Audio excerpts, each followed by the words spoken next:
High guys, welcome to my channel. मी प्रियंका जगताप माझ्या channel मध्ये तुमचं स्वागत करते। सो आज आपण पाहणार आहोत हेअर केअर, म्हणजे आपण आपल्या केसांची निगा कशी ठेवू शकतो, प्लस आपण आपल्या केसांची काळजी कशी घ्यायची, हे सगळं मी ह्या व्हिडिओमध्ये सांगणार आहे। तर सर्वात प्रथम माझ्या चॅनल मध्ये तुमचं स्वागत आहे आणि प्लस तुम्ही माझ्या चॅनलला सबस्क्राईब सुद्धा करत नाही, सो प्लीज माझ्या चॅनलला सबस्क्राईब करत जा नवीन नवीन व्हिडिओसाठी। तर चला तर आपण आता जी गोष्ट आपण आता ह्या व्हिडिओमध्ये जे आपल्याला सांगायचं आहे ती आता सुरुवात करूया। सो सगळ्यात प्रथम कसं आहे, प्रत्येकाचा केसांचा जो स्ट्रक्चर असतो तो वेगवेगळा असतो। कुणाच्या केसांमध्ये खूप सारं ऑइल सुटतं, कुणाचे केस खूप ड्राय असतात, तर कुणाचे कॉम्बिनेशन म्हणजे खाली बॉटमला आपले बॉटमला म्हणजे रूट्सला ऑइली आणि खाली फ्रीझी हेअर्स असतात। सो अशा केसांसाठी तर आपण काय काळजी घेतली पाहिजे। सगळ्यात प्रथम आपण आपल्या केसांना म्हणजे वीक मध्ये 3दा तरी वॉश केलं पाहिजे, 3दा तरी। बट आजकाल काय होतं, वर्किंग वुमन्स असल्यामुळे सकाळी आपण गडबडीत वॉश करतो आणि तसेच केस वर बांधून आपण ऑफिसला जातो, पण शक्यतो तुम्ही असं करू नये। माझ्या मते ज्या वर्किंग वुमन्सला म्हणजे मॉर्निंगला टाइम भेटत नाही त्या वर्किंग वुमन्सनी शक्यतो रात्री केस धुवावे, म्हणजे रात्री केस धुतल्यानंतर सकाळी आपण म्हणजे रात्रभरात प्रॉपर ते सुकतात। सो सगळ्यात प्रथम वीक मध्ये 3दा हेअर वॉश झाला पाहिजे। आणि हेअर वॉश करताना सगळ्यात मेन असतो आपला स्कॅल्प हा प्रॉपर म्हणजे आपण मसाज करून आपल्याला वॉश करायचा आहे। बिकॉज आपण सगळे जे प्रॉब्लेम्स आहेत ना आपले हेअरफॉल, डॅन्ड्रफ, इचिंग, जे सगळे काही हेअरफॉलचे प्रॉब्लेम आहेत ना ते आपल्या स्कॅल्पवर डिपेंड आहे। स्कॅल्प जर आपला म्हणजे घाण असेल, डट असेल, तर आपल्या स्कॅल्पमुळे आपल्याला खूप सारे प्रॉब्लेम्स होतात। हेअरफॉल होतो, डॅन्ड्रफ होतो, परत कसं होतं पॅची डॅन्ड्रफ होतं, म्हणजे खूप चट्टे असे डॅन्ड्रफ होतात। तो शक्यतो मेन म्हणजे तुम्हाला हेअर वॉश करताना वॉर्म वॉटर किंवा कोमट वॉटर घ्यायचं आहे, त्या वॉटरनेच वॉश करायचं आहे। आणि प्लस एकदम गरम पाणी केसांना वापरू नये। काय होतं, हॉट म्हणजे गरम पाणी वापरल्यामुळे आपल्या केसांचा जो pH आहे तो कमी होतो, पोटॅशियम हायड्रोजन। सो आपण नेहमी केसांना वॉर्म वॉटरने धुतलं पाहिजे 12ही महिने। असं नाही की आता थंडी आली तर गरम पाणी घ्यायचं, गरमी आली तर थंड, एकच पाण्याचा टोन ठेवायचा जो आपल्या हेअरसाठी। आणि सगळ्यात पहिला आपण वीक मध्ये 3दा हेअर वॉश केला पाहिजे। वीक मध्ये 3दा नाही तर 2दा हेअर ऑइलिंग केली पाहिजे। प्लस हेअर वॉश करताना तुम्हाला वॉर्म वॉटरनेच वॉश केलं पाहिजे आणि शॅम्पू नेहमी डायल्यूट करूनच तुम्हाला वापरायचा आहे, डायरेक्टली तुम्हाला वापरायचा नाही आहे। आणि लास्ट म्हणजे केअर खूप काही आहेत, पण शॅम्पू नंतर जी सेकंड प्रक्रिया असते ती कंडिशनर सुद्धा तुम्हाला प्रॉपर केलं पाहिजे आणि सर्वांनी कंडिशनर केलं पाहिजे। आजकाल अर्ध्या बायकांना तर ही गोष्ट माहितीच नाही की कंडिशनर अप्लाय कुठून करतात। सो मोस्टली कंडिशनर अप्लाय हे आपला हा जो केसांचा भाग आहे ह्या भागांना कंडिशनर करतात आणि जो काही 10 किंवा 10% उरलेला असतो तो आपण आपल्या पुढच्या केसांना असं हलक्या रीतीने लावायचं आहे।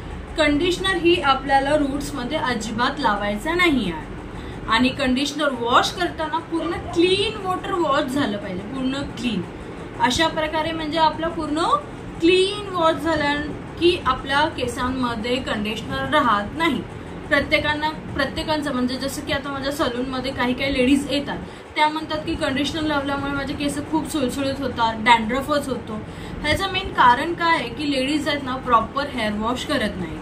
बिकॉज कंडिशनर लावल्यानंतर 1-2 मग ओतल्यानंतर कंडिशनर निघत नाही, आपल्याला प्रॉपर असं क्लीन वॉटर आलं पाहिजे, त्याच्यामध्ये बिलकुल सुद्धा आपल्याला झाग म्हणजे काय म्हणतात फेस नको यायला, पूर्ण क्लीन वॉटर आलं पाहिजे। ओके, आणि कंडिशनर जेव्हा लावतो तेव्हा प्रत्येक कंडिशनरवर लिहिलं असतं की 1 मिनिट ठेवायचं, 2 मिनिटं या 3 मिनिटं, पण तो टाइम तुमच्या केसांना द्यायलाच हवा।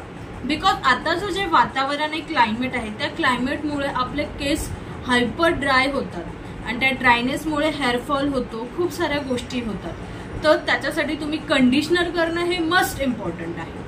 आणि आठवड्यातून 2दा ऑइलिंग करणं तर इम्पॉर्टंटच आहे। मी ऑइलिंग आठवड्यातून 3दा तरी आता करते।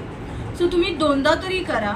आणि ऑइलिंग करण्याची पद्धत सुद्धा, म्हणजे तुम्हाला आता केस वाढीसाठी ऑइलिंग करायचं असेल तर तुम्ही तिळाचं तेल वापरू शकता किंवा ऑनियन तेल पण. ऑनियन तुम्ही काय करायचं, एक ऑनियन घ्यायचं, त्या ऑनियनला बारीक चॉप करून त्याचा रस काढून कोकोनट ऑइलमध्ये मिक्स करून फक्त ऑनली स्कॅल्पला अप्लाय करायचा, 2 तास ठेवायचं आणि वॉश करायचं. ह्याच्यामुळे तुमचं डॅन्ड्रफ पण कमी होतं. आणि ही प्रोसेस जर तुम्ही 2 महिने नक्की केली तर तुमचा हेअरफॉल 100% दूर होतो आणि हेअर ग्रोथ खूप छान. हा माझा प्रत्यक्ष अनुभव आहे, मी हे स्वतः केलेलं आहे. आता मी तिळाचं तेल अप्लाय करते. त्याच्या तिळाच्या तेलाने काय होतं, हेअर ग्रोथ खूप छान होते आणि केस तुम्ही माझी बघू शकता. तर ते मी प्रॉपर ह्या सगळ्या गोष्टी फॉलो करते. तसंच तुम्ही ॲलोवेरा म्हणजे आजकाल लेडीज ॲलोवेरा तर प्रत्येकाच्या घरी भेटूनच जातो. तर ॲलोवेरा घ्यायचा, त्याच्यात विटामिन ईची कॅप्सूल टाकायची. त्या कॅप्सूलने तुम्हाला मिक्सिंग करायचं आणि तो फेस पॅक म्हणून तुमच्या स्कॅल्पला लावू शकता. ह्याच्यामुळे तुमचा डॅन्ड्रफ कमी होतो, खूप साऱ्या गोष्टी कमी होतात. तर ह्या सगळ्या गोष्टी तुम्हाला हेअर केअर रुटीनसाठी करणं गरजेचं आहे. बिकॉज आताचं आय नो आताचं जे शेड्यूल आहे लेडीजचं ते खूप धावपळीचं आहे. ह्याच्यामध्ये बायकांना अजिबात वेळ भेटत नाही. पण स्वतः बायकांची जी सौंदर्य जे अवलंबून असतं ते बायकांच्या केसांवर अवलंबून असतं. तर तेच व्यवस्थित नसतील तर अर्थच नाही. सो मग तुम्ही तुमच्या केसांची काळजी प्रॉपर घ्या. सो तुम्हाला वॉश करायला वेळ भेटत नसेल तर रात्री वॉश करा. रात्री वॉश केल्यानंतर केस आणि अजून एक पॉइंट, केस ओले असली तर डायरेक्ट कोंब करायचा नाहीये. थोडे टॉवेल ड्राय करा. टॉवेल ड्राय झाल्यानंतर तुम्ही स्ट्रिक्सचं किंवा लॉरियलचं किंवा मॅट्रिक्सचं हेअर सिरम वापरू शकता. हेअर सिरम लावा आणि झेड कोंबने तुम्ही तुमचे नॉट्स काढा आणि नॉर्मल क्लिप असा लावून तुम्ही ड्राय करायला ठेवून द्या. तर ह्या सगळ्या बेसिक गोष्टी जरी तुम्ही फॉलो केल्या ना तर तुमचा हेअरफॉल किंवा तुमच्या केसांमध्ये डॅन्ड्रफ हा अजिबात होणार नाही. बिकॉज माझ्याकडे जर ना प्रॅक्टिकल एक्झाम्पल्स आहेत. माझे बरेच काही कस्टमर आहेत ज्यांच्या केसांमध्ये ना डॅन्ड्रफ खूप होतो. तर मी अशा कस्टमरला काय सांगते, मेजर प्रॉब्लेम तुमचा जो आहे तो हेअर वॉशच आहे. तुमचा हेअर वॉश हा प्रॉपर होत नाहीये, त्यामुळे ह्या सगळ्या समस्या तुम्हाला निर्माण होतात. तर अशा कस्टमरला मी काय सांगते की तुम्ही माझ्याकडे 15 दिवस कंटिन्युअसली हेअर वॉशसाठी या. त्या हेअर वॉशमध्ये तुम्ही आल्यानंतर तुम्हाला प्रत्यक्षात जाणवेल की मेजर प्रॉब्लेम काय होता, हेअर वॉश. आणि असे किती असे कस्टमर झाले की त्यांचे असेच प्रॉब्लेम सॉल्व्ह झाले. त्यांना त्यांच्या स्वतःच्या म्हणजे गोष्टी कळल्या की आमचा हेअर वॉश हा प्रॉपर होत नव्हता. त्या गोष्टीमुळे आम्ही आमच्या डोक्यांमध्ये डॅन्ड्रफ, हेअरफॉल ह्या गोष्टी होत होत्या. आणि अजून एक गोष्ट म्हणजे लेडीजनी दर 3 महिन्यातून ऍटलिस्ट थोडेफार 1 इंच व 2 इंच हेअर ट्रिम करणं गरजेचं आहे. तर अशा प्रकारे तुमच्या हेअरची तुम्ही प्रत्येक गृहिणींनी, वर्किंग वुमन्सनी सगळ्यांनी अशी काळजी घ्यावी. ह्या टिप्स तुम्ही सोप्या साध्या टिप्स जरी फॉलो केल्या ना तो खूप सारा बदल होईल तुमच्या आयुष्यामध्ये. म्हणजे तुमच्या केसांमध्ये तुमची जर केसांची ग्रोथ छान झाली तर आपल्याला एक वेगळा आनंद, एक वेगळं फिलिंग येतं जे की एक प्रत्येक लेडीजसाठी महत्त्वाचं असतं. सो अशाच नवनवीन व्हिडिओसाठी तुम्ही माझ्या चॅनलला लाईक करा, शेअर करा आणि सबस्क्राईब करा. तर आपण पुन्हा भेटूया नेक्स्ट व्हिडिओमध्ये नेक्स्ट टॉपिक घेऊन.